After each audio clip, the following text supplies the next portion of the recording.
Good morning, everyone. I'm Miss Dana, and I'm excited to do some science experiments with you today. We'll start exploring with some ice, and we're also going to find out just how many colors are in those markers you draw with.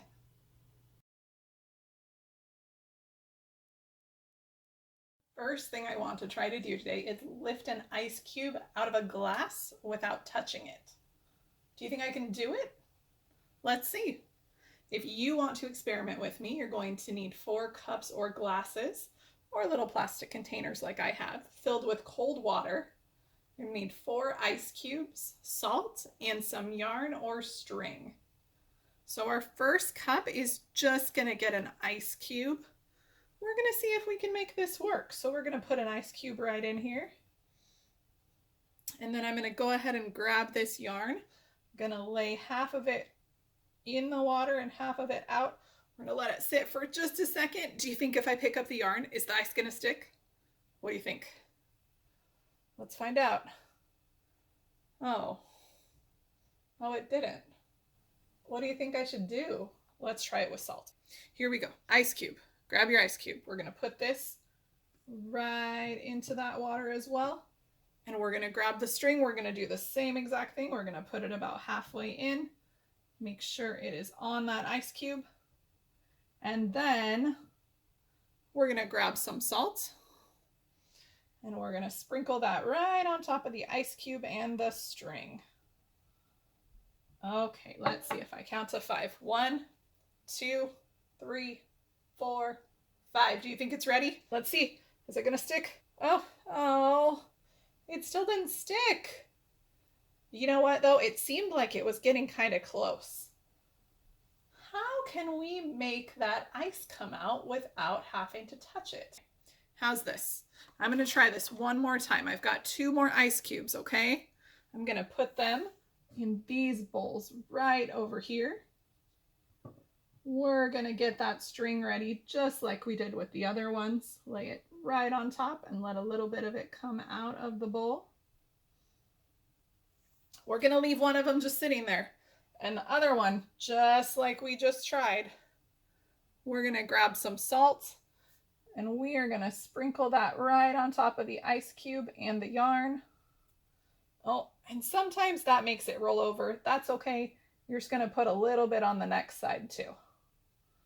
Okay, let's leave this here for a few minutes and then we'll come back to check. Okay, it has been a few minutes. You guys ready to try this again? Do you think now we can get the ice out without touching it? We're going to grab this one. This is the one where we didn't put in the salt. Nope. The string still just comes right out. Okay, we've got one more chance. One more box. Here we go. Are you guys going to do this with me at home? Grab your string. And cross your fingers. Let's see what happens. Oh my goodness. We did it. I got the ice cube out without touching it. You guys see it is stuck to that string. Now, do you know why that worked? When we sprinkled the salt over the ice, it dissolved or mixed into the water, which made it salt water. Salt water freezes at a lower temperature than pure water, so it made the ice melt a little and it absorbed heat in the process.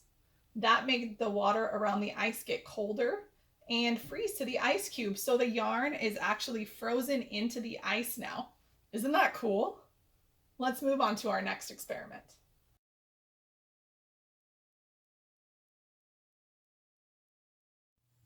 So these markers tell me right on the outside what color they're going to draw. But would you believe me if I told you that there's more than one color in these markers? We're going to look at pigments, which provide the color you see in your markers. For this experiment, you need as many markers as you'd like to explore and a matching number of coffee filters and cups. I'm just using some little plastic containers. You'll also need some water, a plate, a pencil, and some paper towels or a towel. Okay, are you ready? So you're going to make sure that your cups or your bowls have just a little bit of water in them to start with. So you see that circle in the middle? So what we're gonna do is we're actually gonna make a circle with the markers on the filter. So the first thing is to fold the filter in half, or as close to half as you can get it. If it's okay, if it's not perfect. We're gonna put that down, grab one of our markers, and because these filters are pretty thin, we're just gonna do a half circle right here, because the markers are pretty powerful. You can see when we flip it over, it's gone almost all the way through everywhere. So we'll just finish it up on this side. Make sure that there's marker everywhere. Okay. So you'll go ahead and open this up. You're gonna write the color of the marker.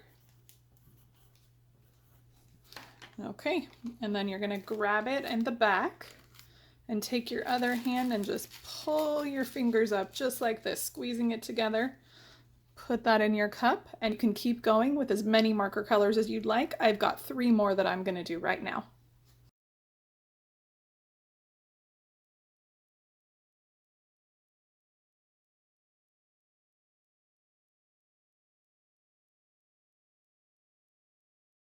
Be sure to keep an eye on these.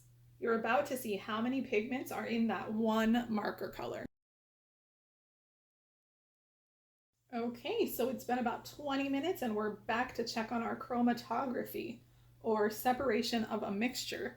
Now our mixture is the marker ink. So take a look at your colors. What do you see? Is it just the one color from the marker, or are there a few? To get a better look, you can actually go ahead and lay your filter out on a plate. So I'm gonna grab the one that was in the green marker. So with this green one, you can see that that really separated into a couple different colors. So we've got some yellow over here, we've got some blue or turquoise almost. And then up in the areas where it's mixing, you're seeing a little bit of green as well. So the reason that you see more than one color is because some of the pigment molecules are bigger and some are smaller. The pigments from the marker separate once the water touches them, and they travel at a different speed up the side of the filter. The ones you see on the outside are the smaller molecules that travel faster, and then the ones on the inside are a little bit slower. Let's take a look at a couple more of them. This is the one from the brown. And you can see that brown out there on the edges, but then there's also some orange on the inside, which is a nice color.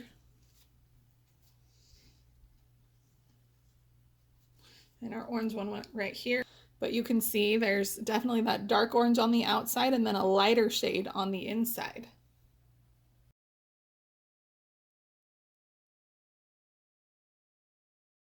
Our last experiment takes us back to the ice. We're going to put our ice cubes in a few different substances and see which ice cube melts fastest. You'll need bowls, flour, salt, cornstarch, and ice. We're going to place 1 ice cube in each bowl. So the next thing we're going to do, we're going to leave one of these with just the ice, and the other ones we're going to measure an even amount of flour, salt, and cornstarch. So I already measured my flour and I did 2 tablespoons. So I'm going to go ahead and pour that in on top of this ice cube and this one right here. Make sure it's as covered as possible. And then we are going to do the exact same thing with the cornstarch and the salt. Only these 2 I haven't measured out yet. So this is going to be 2 tablespoons of each. So you guys at home get to practice measuring. So there's 1 tablespoon.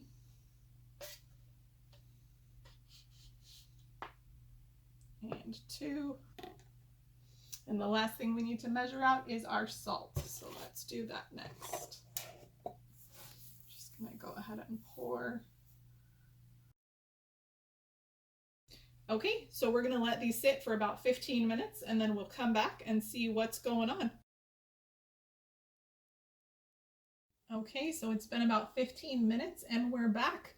Let's take a look at our ice cubes and see what they look like. So you can see this is still pretty fair size, but it definitely has melted a little bit. We'll put that one down on the plate. Okay, and our next one is going to be the one that was sitting in the flour. That's this one right over here. So here is our ice cube that was sitting in the flour. You can see that one's held up fairly well also, but it has melted a little. It looks like it is bigger though than the one that was sitting with just the ice cube without anything around it. Let's look at our next one, and that one's going to be the cornstarch. That's this one right over here. Okay, so I took a minute to peel some of the cornstarch off, but what you're going to see is with this ice cube with the cornstarch, it actually stuck to the ice cube and it kind of helped it keep from melting. This one might be the biggest one that we've pulled out so far, so I'm going to put that one right there. And then we've just got one ice cube left, and that is the one that was in the salt. Well, what happened to that ice cube? That doesn't look like an ice cube nearly as much as the other ones do. This one has changed a lot, hasn't it? Let's put that right down there. Just a minute to look at these from above. Which one do you think looks the biggest now, and which one looks the smallest? Is it what you guessed? I think for sure the one with the salt is the smallest. I think when the cornstarch was on this one, it held up really well. And the one in the flour held up pretty well also. Did you know cornstarch and flour have insulating properties? That means they help keep the ice the same temperature. Now maybe you remember from our first experiment what we did with the salt. So salt lowers the freezing temperature of ice, which means that when it's covered in salt, it's going to melt faster. And that's our final experiment for today. Thanks for joining me at home today. I hope you had fun and you keep experimenting at home. Bye!